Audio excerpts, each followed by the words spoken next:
totally unrelated thing. You know, we're having this weird thing going on with Hank right now. Anything, Angry Dwarf? In the middle of my rap? I'm sorry, but it's kind of weird. I'm sorry. Yeah, go ahead. The hospital's not letting Hank talk to us, right? Why? Because they say, well, he's got problems. I said, listen, let me talk to Hank. So I got to talk to Hank. And I'm like, hey, would you want to speak to Howard? The nurse picks up the phone and says, no, Hank is not going on the air, or you're not going to let him go on the air. So now Gary's in the back now speaking to the head, nurse, trying to get him trying to let them give him the phone. Well, maybe it has something to do with his medical treatment. I mean, maybe it's reasonable that they don't want him on the air. Well, I mean... Or maybe they think he's a screwball and they're trying to... It's a hospital job. Keep him, Yeah, no, well, but he's leaving tomorrow. Oh, he is? Yeah, so it's just... John, this is not an important bulletin. Okay. I'm sorry. I mean, it's going... I want to know. Now I got to explain the whole Hank story. Okay. So Hank the Angry... Sorry, now you led me into it. I can't leave the audience hanging. So Hank the Angry Drunken Dwarf was out with Doug. They went to San Francisco to do an appearance. Hank does these appearances where he shows up, and I guess he drinks because he drinks everywhere he goes. I guess part of the appearance is that Hank is the Angry Drunken Dwarf. Yeah, he is a drunk. I mean, he is a drunk, and when we met him, he was a drunk. He'll be a drunk. I don't think this guy's ever going to stop drinking. I mean, this is his thing. And I'm talking about a guy who drinks day and night from the minute he wakes up. A real drunk. Yeah, this is a real 100% bona fide drunk. Yeah. He's the epitome of drunk. 6:30. Yeah. So anyway, he goes out to do this appearance in San Francisco, and on stage Hank passes out, and Doug thinks he's dead because Hank's eyeballs roll up into his head. He's just got the whites going. He's having a seizure. But it turns out he was having a seizure. Whatever that is. So the seizure means that for some reason they had asked Hank not to drink for a while to do the appearance, and because he wasn't drinking at this point, his body seized up. Yeah. Because when you drink that much alcohol, if you stop drinking, there's a problem. So the guy in the scene, I guess there was some doctor there or a medic, said, look, there's only two ways to treat this. Either we get him right into the hospital or... Well, he had two after the second one. Well, I'm telling you the first one. Okay. First one, they said, well, hey, maybe you should go, either you can go to the hospital right now or take a drink because you're seizing up because you're not drinking. So Hank hears the choices and goes, I'm drinking. I ain't going to no hospital. So I guess he drinks. But then... He's had these seizures before. So then, on the second time, he does it again. He seizes up, and there's blood coming out of his mouth. Everyone thinks he's really bought it now. But it turns out he just bit his tongue when he went down. But it scared everybody. It scared everyone. And this time, they said, listen, you're going to the hospital, where they hook you up to an IV and a whole thing. I guess he's got to go through the DTs or something. I don't know. Well, they don't let you go through the DTs they anymore, I don't think. Well, I don't know what he went Give through. you stuff. They do? Yeah. Well, that's cool. And then they, somehow or other, get all that stuff out of your system without that. Oh, really? That's nice. Boy, medical science. That's great. God bless it. It's good to hear. God bless good doctors. When you need a man... Listen to Jackie, that's good to hear. It's good to hear. The DTs. Still? The DTs were funny. I can't imagine what Hank would go through on the DTs, because I've never seen anybody who drinks more than Hank. The DTs are funny. People see all kinds of things. Yeah. They're in a different reality. They don't know where they are. So Hank goes to the hospital. When he comes back to the hospital, when he comes to, he didn't even want to be in the hospital because he wants a drink. But I guess they said, look, enough's enough. You're staying in the hospital. They committed him there. Doug called Hank's mom and flew Hank's mom out there. Well, I think she's probably flying out today. She's not out there yet. Oh, she's not? She wasn't as of yesterday. Oh, I see. Because she wanted to know exactly how long she'd be staying. Yeah. And they couldn't tell her that. But now that Hank's going to get out tomorrow, she's probably going today. Yeah, and something tells me the poor woman's been through this before. So. Not this far from home, I don't think. Right. So anyway, Doug, being the nice guy that he is, and also because he had to come back here, wanted somebody to stay with Hank. But I guess the hospital doesn't want him to talk on the air. I don't know why they wouldn't. No, but I spoke to him. He sounds better than he does normally. Really? Yeah. Yeah, but the point is maybe because they think that he'll start treating his rehab as a joke. What rehab? Who knows? So, the second he gets out, he's going to start drinking again. On the plane. Before he gets to the point. Yeah, before he gets to the corner from the hospital. Like, I know when I was a smoker and I was a terrible smoking addict, like, I get a sore throat and I go, that's it, I'm going to quit smoking. And, of course, once you get your health back, you start smoking again. But there's always a period of time, like even an hour that you wait, once you feel good, that you don't have a cigarette because you're like, that's it, I'm going to quit. But Hank doesn't even go through that. Well, I knew this guy who was like the kind of drunk that Hank is. Yeah. I was a nurse in the hospital, and this guy was one of our patients. We'd get him sobered up, and we'd let him go. And while he was in there, oh, this is wonderful. I'm never going to drink again. I'm never going to drink again. He leaves the hospital, and before he gets home, He has a drink. he's drunk. Yeah. Well, Hank is going to be drunk right away. And I said to him, because he wound up right back in the hospital. I said, what happened to you? You were going to quit. He said, I did everything I could. Right. He said, I avoided every bar on the way home. And he lived in one of these neighborhoods where there was a bar on every corner. Right. And then there was one street that he had to walk down, and there was a bar right there. He tried not to look at it. His feet stopped right at the bar. They wouldn't move. They would not move. It's a magnet in there. So the hospital is saying that Hank can't speak to us. Okay, so Yeah. I'll pick it up from here. Okay. So they're completely freaked out. I just spoke to the supervisor. Why are they freaked out? Well, because here's the funny thing. I think that they think it's a secret that Hank drinks. Oh. She said, do you know what he's in for? So I said, yeah. She goes, well, ask his manager. And I go, well, he's standing right next to me. And I said, he's in for seizures. She's like, what else? So Doug's like, what else? And we're trying to think. And Doug goes, oh, for alcohol consumption.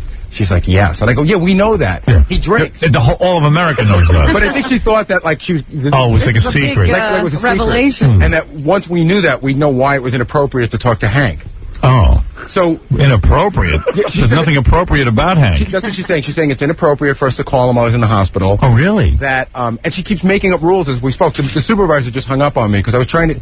She says, it's inappropriate to call at this hour. We don't accept calls after 8. Well, let me ask you something. Isn't it that Hank can make that decision? Hank was... Well, they're saying that Hank's in no condition to make that decision. Oh. I asked him, is that a legal thing that you're saying, or is it just your... Because she said it's inappropriate. And I go, well, a lot of things can be inappropriate, but legally, if Hank wants to speak to me, can't he? What is it, Doug? And that's what I talked to a nurse yesterday, and she. I mean, he's getting out tomorrow, though, right? Yeah. So I can wait till tomorrow to speak to him. Maybe the hospital has a protocol. I don't know. Well, no, they don't, because yesterday I had this exact conversation. She said if he picks up the phone and says, I will speak to Howard on the air, and is coherent and aware of what's going on, they have to legally let him. Now it's a whole different story. He just did that, and they pulled the phone away from him. Oh, really? Yeah. Well, you know what? What's the diff? It's just sort of weird, You think? It sounds like he's locked up. Yeah. You know what? Maybe he needs that. But you know what? I think he's too far gone anyway. I don't think you can cure a guy like that. Doug, how many Well, if days... you keep him locked up, he can't get it. Right. What happens there? Like, how many days has he been alcohol-free? Since Friday night. So, Rob, what do they do for a guy like that? You don't just They pick it have up. this stuff they give Yeah, people it's now. detox medicine. Yeah. Is it antabuse or something like that? No, because it actually, that would just block your body from getting the alcohol to your receptors. This actually dries you out. Wow. Because the question is... Why don't you just put him on it permanently? Because, you have to take a pill, I suppose. You can't keep an IV in him. But if Hank You hasn't can't? had a drink in 5 days, Right. What was the last time you speak to him yesterday? Didn't speak to him yesterday. I was just wondering, 2 days ago I spoke to him. you think like the second he gets out he's going to drink? Of course.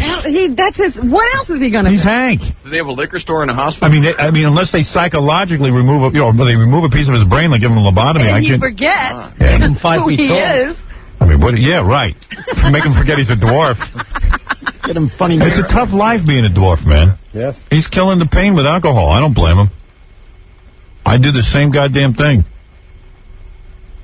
I really would. Well, you're blaming. I mean, there's a lot of alcoholics who aren't dwarves. Right. I know. Well, they got problems too, I guess. I wonder what his first words are. You think are going to be when he gets out? Where's that effing Doug who committed me to this hospital? Yeah, he's going to be pissed It's a at good you. thing. But it was really weird because they were even saying... Be a tender. the hospital was saying, it's inappropriate to call at this hour. We don't accept calls after 8 o'clock. And I said, when do you accept them again? She says, around 7 or 8. I said, well, is it 7 or 8? And she's like, well, 8 o'clock. And I said, is that the rules, or are you just making them up as we speak? Right. She said, sir, I'm going to have to hang up on you now. Really? But I said, why? I'm just asking you a question. Is 6 too early? Is 7 too early? I said, what's the actual rule? Suddenly Hank is a must-have interview. No, but Hal, I've been calling him every day, Yeah. and they won't put him on the phone. You mean even off the air? Yeah. Yeah, Oh. he's been But sleeping. finally today they put him on off the air, but with the girl listening in to make sure. John had a promise not to put him on the air. Yeah. They had somebody listening in on the phone. Yeah. So as soon as I said, Don't you think his mom ought to commit him to a... But, I mean, what's the point, though? I mean, probably his liver's all shot now anyway. Yeah, I wonder how he's going to feel. I want to know how he is after he gets out. I wonder if he's going to say, give me a drink. Of course he is. Have you ever hung out with him sober? A couple of times. And what's he like? Well, what do you mean by sober? Because he hasn't had a drink in 2 hours? Yeah, like how long? Yeah, because he's always got alcohol in his system. Yeah, I mean, how is he? Who would know when he's sober? I mean, now he's sober. Even when he's sober, there's still probably traces residual. of liquor in him. Does he eat, Doug? Does he eat that much? Yeah. Well, not a lot. He eats like 2 chicken fingers and he's full. Really? And it also takes very little booze to get him drunk, right? Wow. 2 chicken fingers and the guy will be packed. Yeah. Wow. A slice of pizza. A slice of pizza is like a big meal. That's He a big can get meal. a whole slice of pizza down. Wow. Slice of pizza. It's a cheap date. I'm a pizza in a keg. But you know what, Howard? Hank is a must-have interview right now because I got a chance to interview a sober Hank. Right. Yeah. I'm curious. Right. And I would just like to ask him, how soon is it going to be before he has a drink? And Howard, we're on vacation for a couple weeks. I know. I know. Good and back to being Hank when we find him. By the time we get him, there'll be no difference. Yeah, I know their concerns yesterday were that we're going to bring him on the air and make fun of him or make fun of him. But we're not. I mean, I was actually going to talk to him. Questions, right? But as of now, it looks like they're violating his rights because the nurse said if he says I will go on there and speak with Howard, they have to legally let him. You know what? I thank God they're violating his rights. I mean, seriously, he should have no rights. He's not. You know they're doing it Yeah. If the guy never had another drink again, Right. how long does he have? Right. Between being a dwarf and what he did to his body already. Right. Nothing. Let the guy have a great life. Yeah, but he's having seizures. Right. What do? You leave a guy laying there on the road with blood coming out of his mouth? No, they take him to the emergency room. Right. You know, I don't know. What do you do? What does a I hospital gotta tell you, there do? was this really cool article, Howard, in Sports Illustrated. There was this female golfer Yeah. who was as bad as Hank. Right. She was like 4'11", 90 pounds, and she was drinking and drinking. Yeah, I saw a piece on her on TV. And you know what happened to her? She had this thing. It's the most disgusting thing I ever heard. It's called bleeding out. And what happens is your body is so messed up that blood starts coming out of every open orifice. It starts coming out of her eyes and under her fingernails. Wow, And, cool. And she was they thought she was dead. You ought to represent her, Doug. She had a really cool Looks like a great client. But they all knew her at the hospital because Wow. she kept coming in drunk with, bruises on her head. I can't believe Hank is in at that point. There should be blood coming out of him all over the place. Well, the body is like the Energizer incredibly Bunny. resilient. It is. I mean, Hank's incredibly resilient. Just keeps on. Keeps on ticking. But that's he'll either have one day the William Holden situation where he gets so drunk he just falls and cracks his head and dies. He Right. wouldn't crack his head. It's not that far forward. That's right. He can't crack his head and die. He can't even do that. Right. If he falls down, he didn't really go anywhere. Right. He's down. He'd have to jump from like the top of a bunk bed. Right. Oh no. Man. Good thing he's not. Hank the angry drunken dwarf. Well, he could fall down a flight of stairs or something. So is his mom with him now at least? Well, it looks like we can get her out there tomorrow. Oh, to take him home? Yeah. All right. So do you want us to try it all anymore or no? Just leave it alone. I'd leave him alone. I don't know. You can call and ask him. Maybe there'll be an update. You can ask him. Call during the, regular hours. Yeah. We have. Suddenly it's almost like they think like we're the ones who made him a drunk. Oh, is that it? I Yeah, we usually get blamed for that. We found a drunk guy, put him on the air for a year. The guy's been drinking his whole life. Right. Now it's our fault. You want to talk to his mom, maybe? Sure, I'll talk to anybody. She might come on the air. Really? Yeah. I'll talk to her. Why not? Anybody associated with Hank, I'll talk to. He's a great guest. She could probably get him on the air for us. Or maybe if the mom gives permission. Do you think that if he's sober... How old is he? He's like 40. He was like 38. 38, yeah. Hey, is there somebody else in his room? I think they treat him like a little kid. Treat him like a kid. Because he's so short. You saw what I did to that kid, Pervert Johnny, the other day. He came in and I was like, listen, kid, go get your mom and get out. Remember, Johnny was like 50. I thought that... Little Johnny.